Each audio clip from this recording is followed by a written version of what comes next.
Hello. Gosh, it's good to be here. So good to be here. Well, I watched Bernetta's talk and the presentation and all that this week. Powerful service. Yes. Powerful service. I know that she's doing the 12 powers this year, and 12 faculties, 12 powers, those innate faculties that we have within us. Each and every one of us has them. Some are more developed than others, and in bringing them out as best we can, we become more Christ-like. So it is a worthwhile effort to listen, to embody, to find ways to expand these faculties, these powers. And this week this month is imagination.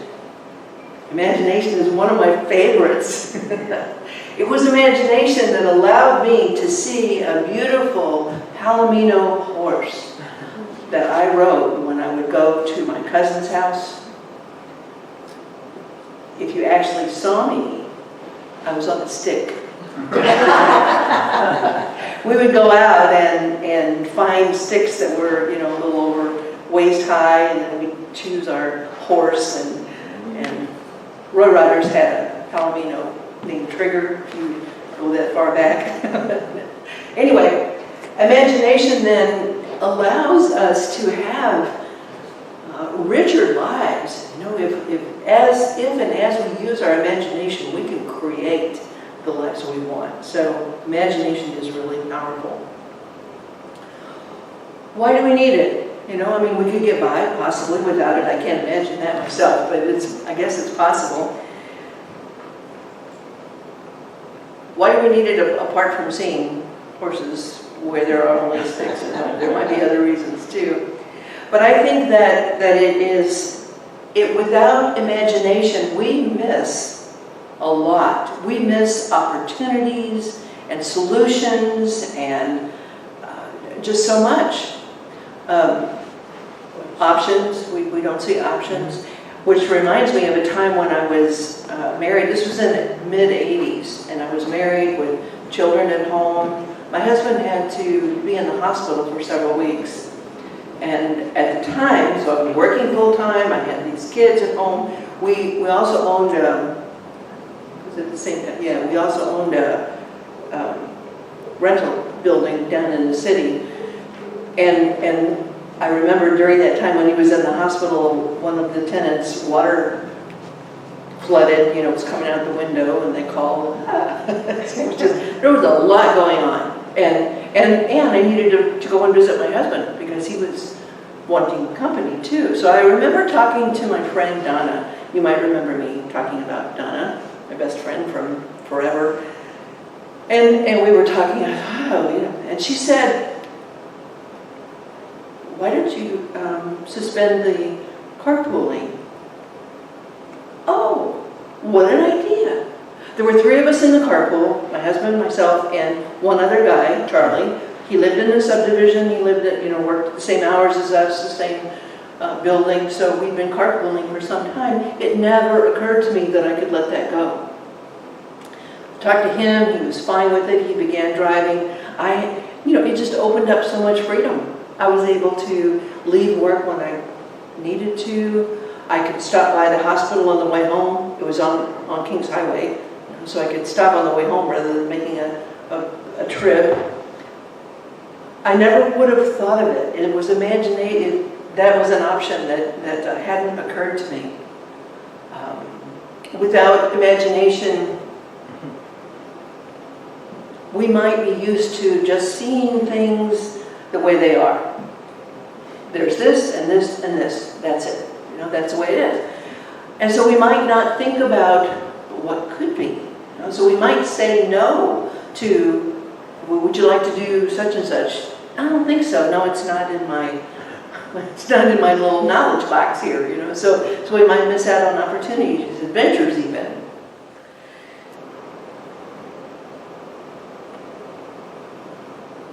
It reminds me that of a time when I was serving as associate minister down at First Unity. And they lost one of their Sunday school, I mean, didn't lose her, one of their Sunday school staff, volunteers, resigned or quit, and so they needed somebody. So I did that for several months, and I had the 3 to 5-year-olds, which was kind of frustrating, kind of fun. But anyway, one Sunday I decided that we would do what I call a group story. So I had them line up, and there were maybe 8 to 10 kids there. And I started it out with something like, once upon a time there was a, da da da da da da, and then the next child would add on to the story. Then they would say something, and the story would go on. There were probably 8-ish kids, 8, 10 kids, something like that, and over half of them could do it. They did it, and they were able to. But there were 2 or 3 that just didn't have a clue on what I wanted them to say. And I felt really sad that their imagination had not been developed at all. So there was one little girl that was just bouncing up and down. She was so excited. She loved the game. She added her contribution in a very imaginative way. And then she would stand next to whoever's turn it was, so that if they didn't know what to say, then she would add hers. Sorry, I'll stand here.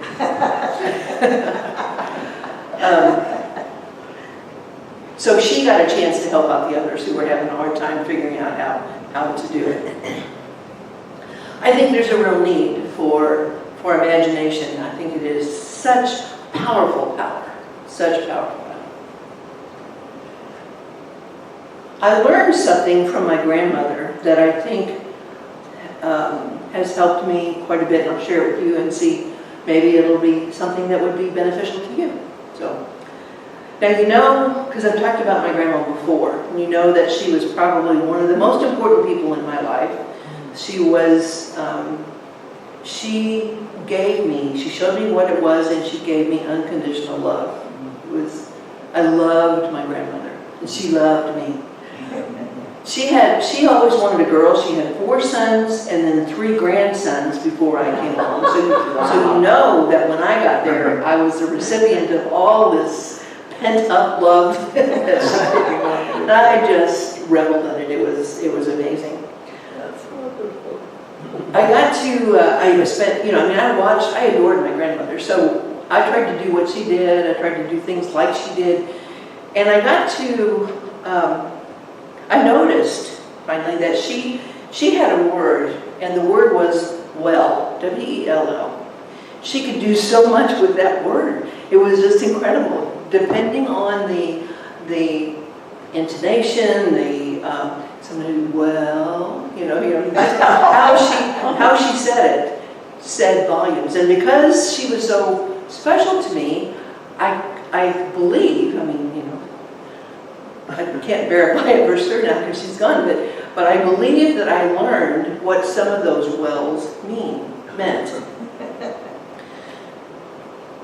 I would watch her, and usually the well was when she was responding to someone who was talking. Now, a good thing, a wonderful thing about my grandmother was when she was listening to somebody, she was present.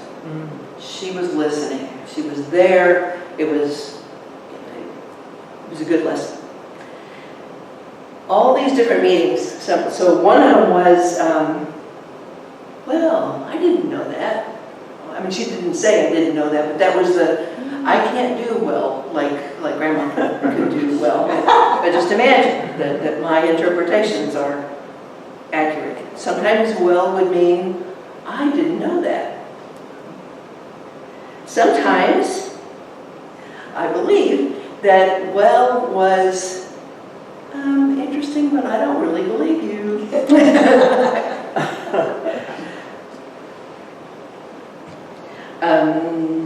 There was a tell me more, and if she did that, it ended up, so tell, well, and she would look at me, and I would know that she would keep talking, she wanted more. Tell me more. There was, well, And that was not a good well. So there's something that's not right about that. But the one I really wanted to focus on today was when she would say, well, and I think that she was meaning, imagine that.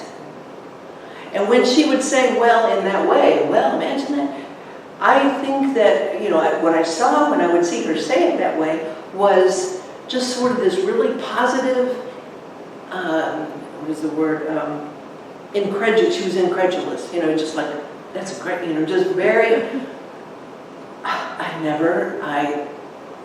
it's more than I didn't know that.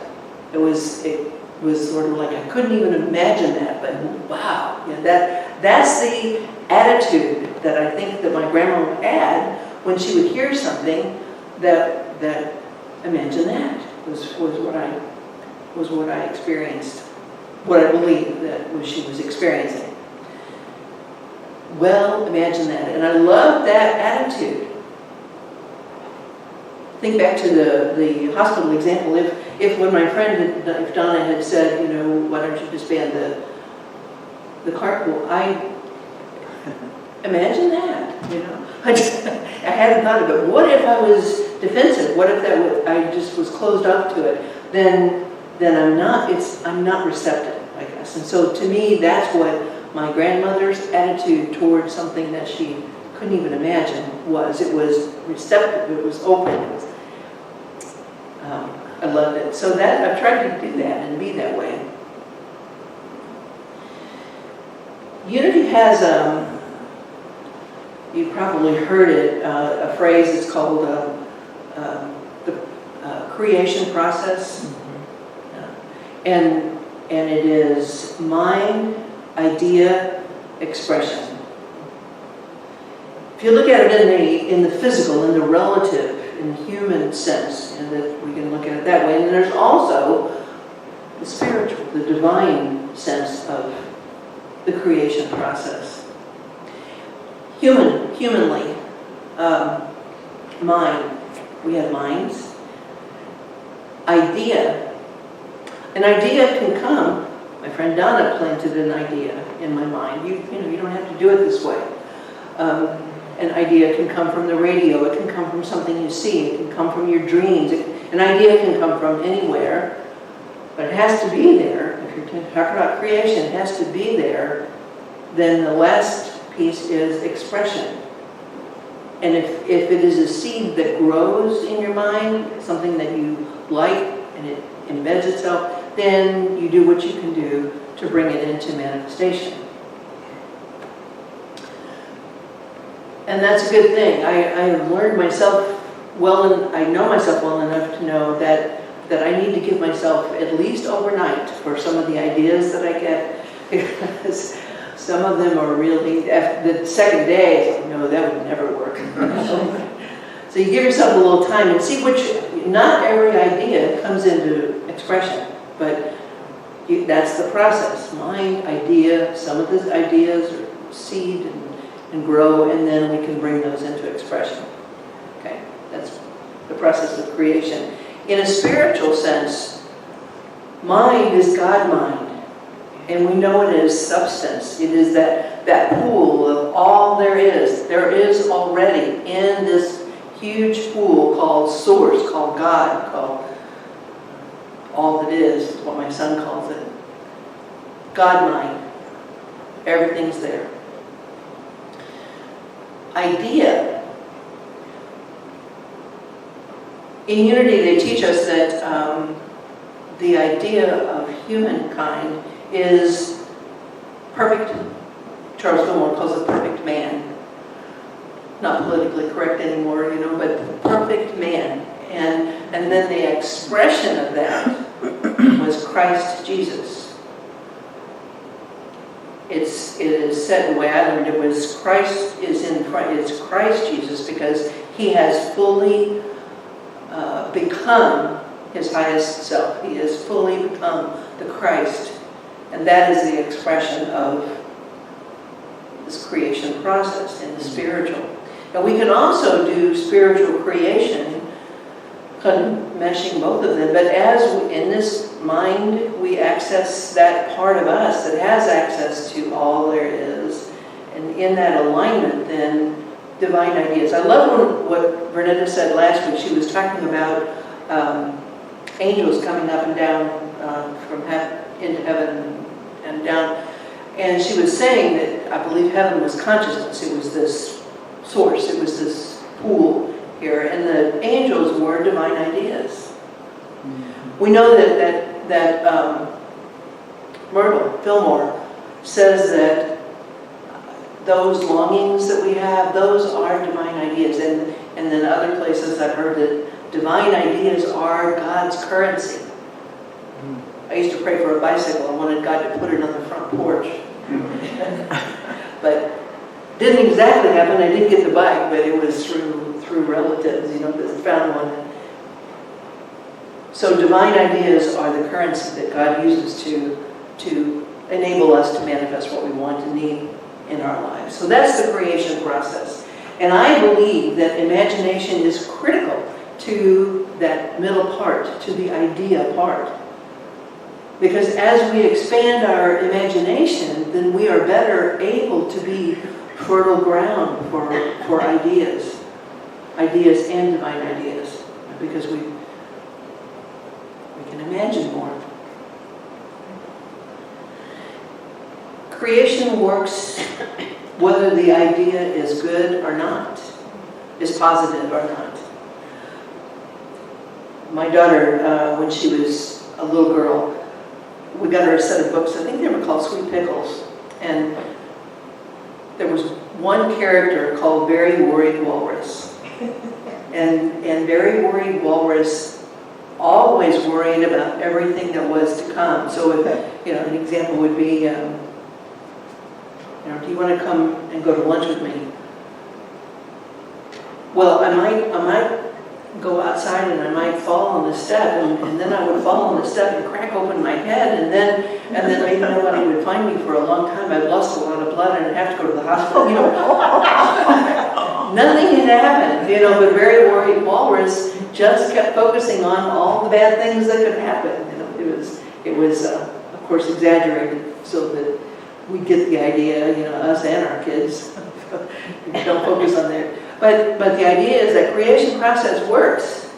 Whatever idea we plant in there and give it room to grow and express, it'll show up too. If we keep focusing on a bank balance that isn't what we want it to be, and we keep looking at it, oh my goodness, and we might come over here, I am prosperous and have everything I need, and then come back over here and go, oh, what am I going to do? I don't know. Where are we spending all our time, our thinking, our everything is focused on this, what I don't want. So we have the choice on how we're going to create, how we're going to use our imagination. So what are we going to do?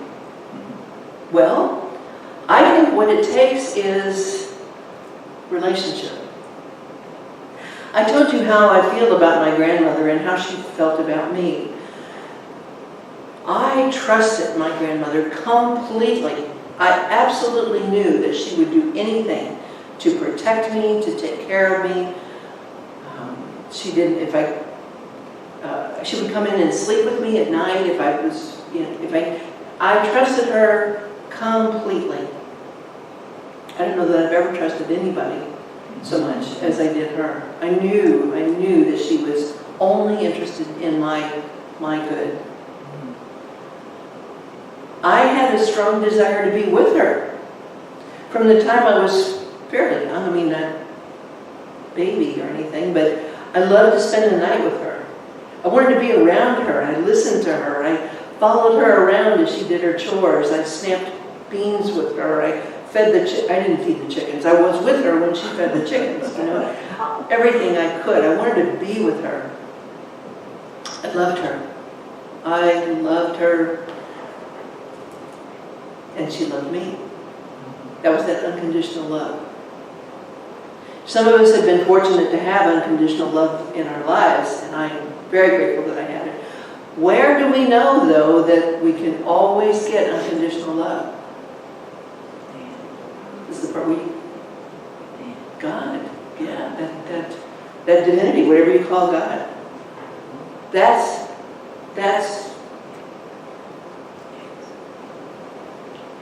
what can tell us how we're going to create. Because if and as we nurture this relationship with God, as we trust God, we really trust God. When I was in ministerial school, we were asked a question. I don't think I've said this here. If I have, forgive me. I'll just repeat it.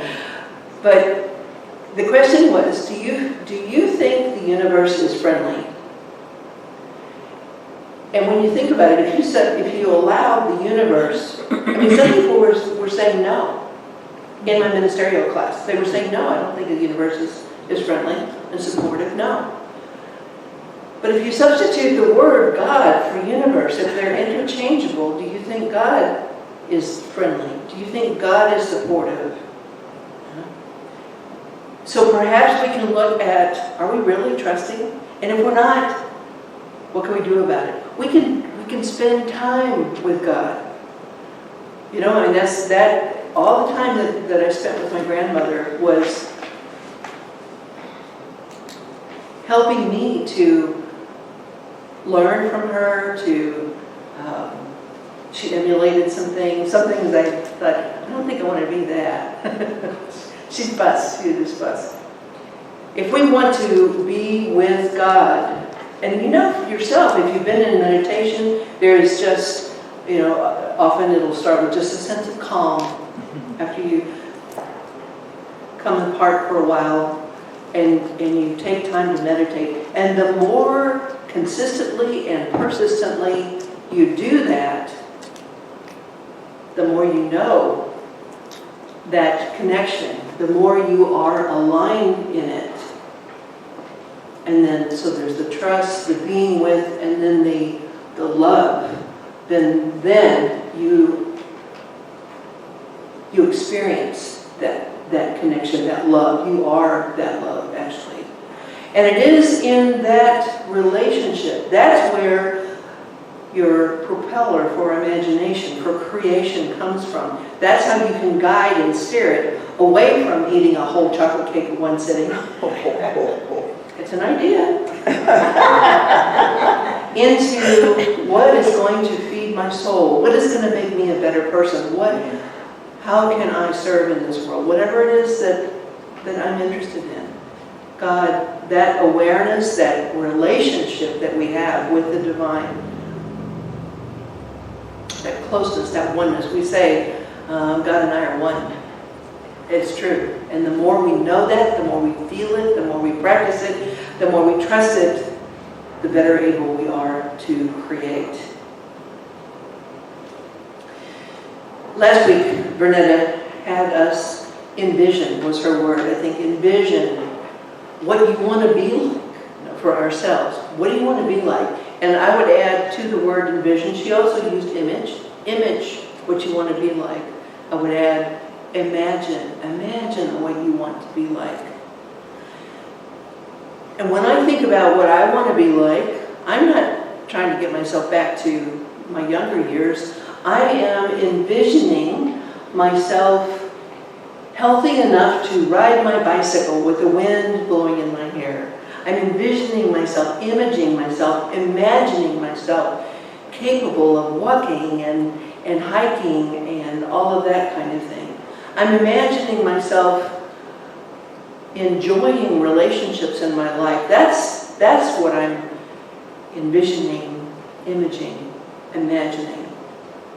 She suggested that we consider what we want when we consider the churches, Unity churches in the area. How do we want to image being with these other communities? And I would suggest we could do that with the world. Does the world need it? Oh my goodness, yes. If we can imagine what it would be like to interact with anybody, doesn't matter who, whether we know their language or not, what a world we could create create a world that works for all. Imagine that. And then, finally, imagine a planet, our planet Earth, whole, healed, renewed, so that we put back, or do the best we can to stop deleting or depleting the resources. We imagine our planet whole, thriving. Imagination. It is a powerful, powerful faculty that we have, and it's like a huge fire hose. Where are we gonna point it? We can be, and I invite us to all consider being this, well. Be receptive, open, willing, curious, positive. Well, imagine that.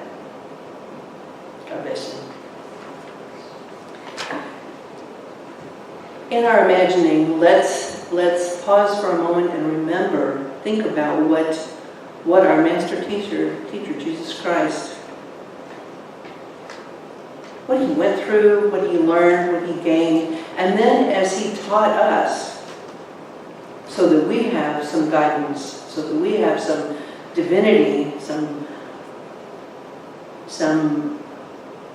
steering on how we are to be. Jesus gave us the Lord's Prayer. So let's come together. Our Father, which art in heaven, hallowed be thy name. Thy kingdom come, thy will be done, on earth as it is in heaven. Give us this day our daily bread, and forgive us our debts as we forgive our debtors. Lead us not in temptation, but deliver us from evil. For thine is the kingdom, and the power, and the glory forever. So staying in these words, in this energy, this atmosphere of our master teacher and his teachings, we become still. We become aware of the truth of what we are. Magnificent creations of the Most High.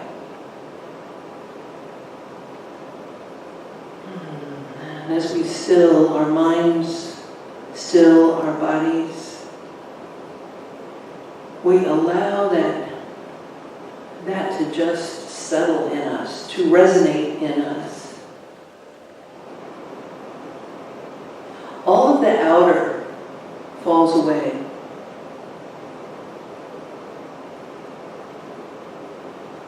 Any of the conflict, the worries, the stress, anything that seems to drain our energy, we just put that aside. Because the truth is, right here, right now, we are one. We are in the presence of the one.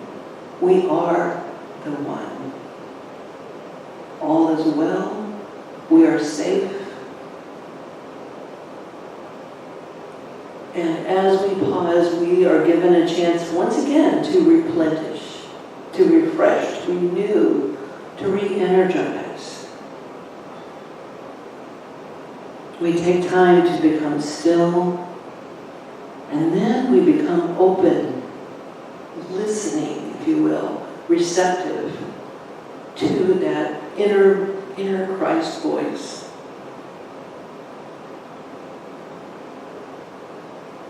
And that inner Christ voice is unique. It's in each of us, and it has unique things to say to us. It may tell us to rest.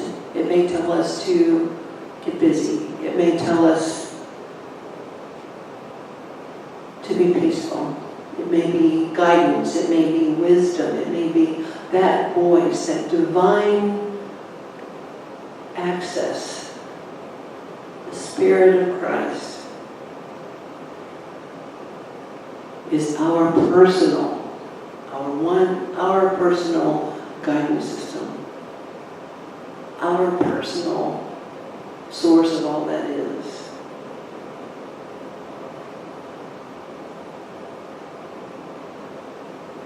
We rest quietly. We allow, in this connection, this alignment, we allow our minds to open, to be receptive, to be willing.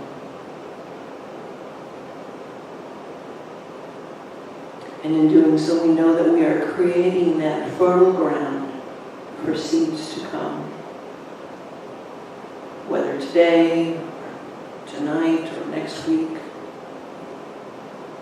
we have fertile ground so that our imaginations can cause that seed to expand in ways we might not have realized before. And then we can bring those into expression. They are divinely inspired, and we can trust. So as we do each week, let us take some time in silence and invite you to be in that open, receptive, willing, waiting space of idea, that creative time of possibility, in the silence, listening, waiting, trusting.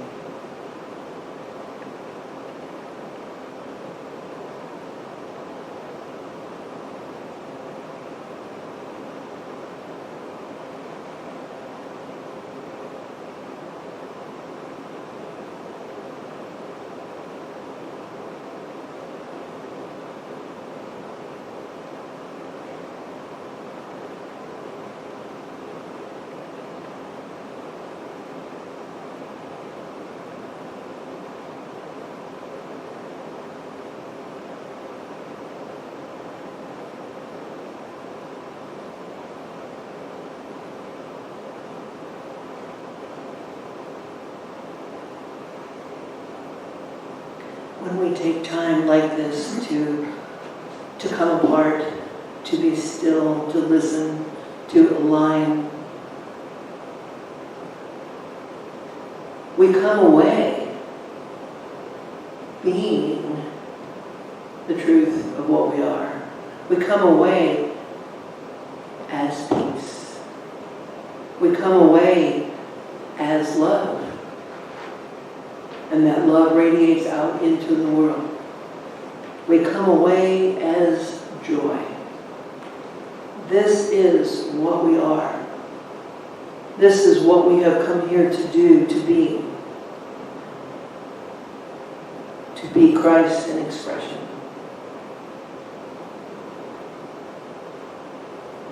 And as we bring this time of connection, contemplation to a close, we bring with it that intention of willingness, that intention of joy, that intention of allowing these faculties to grow, expand, and most especially to allow imagination to create beautiful, fulfilling, satisfying, joy-filled, fun lives. We know that gratitude is the key to drawing to us that which we want, need, and so we are grateful. Grateful for all that we have. Grateful for all that is claimed. It is in the naming it that it is possible for it to become manifest. So in advance we give thanks. We give thanks for our connection, the unconditional love that God, Source, Creator, has for us. For all this, we are grateful. We say thank you. Thank you. Thank you, God. And so it is. Amen.